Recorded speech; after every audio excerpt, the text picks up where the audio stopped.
தூதன் வருவன், வதைக்கப்படுவன், மதலை விழிநீர் துடைப்பன், மாறி பெய்யும். சீமானுக்காக இவ்வளவு பேர் கூடவில்லை. சீமானின் பிள்ளைகள், தம்பிகள், தங்கைகள் பேசுவதற்காக இவ்வளவு பேர் கூடவில்லை. சீமான் ஏற்றுக்கொண்டிருக்கிற ஒப்பற்ற தலைவன், உயர்ந்த தலைவன் பிரபாகரன் என்ற பெருமரவனுக்காக இந்த மக்கள் குறித்து கடலையே தாண்டிட்டோம், கரை தாண்டு நாம் வெல்லுவோம். பிறகு நாம் யார் என்பதை உலகிற்கு உறக்க சொல்லுவோம். உரைத்தது ஏதுமே வாய்க்கவில்லையே, எம் மூதாதையர் தீட்டி வைத்த ஓம் பொய்யோ. இப்ப நான் தோத்துறதுல என்ன பிரச்சனை? யாருக்கு நட்டம்?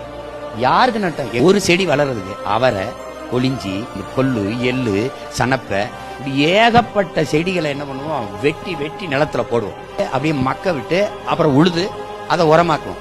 10-15 செடியை அழிச்சு உரமா போட்டிருக்கோம். எதுக்குன்னு கேளுங்க, ஒரே ஒரு செடி நல்லா வளர. நாங்க எல்லாரும் செத்து உரமா கூட போயிட்டு போறோம். அடுத்த தலைமுறை நல்லா வளர்ந்துட்டு போகுது. என்ன கிட்டு போச்சு?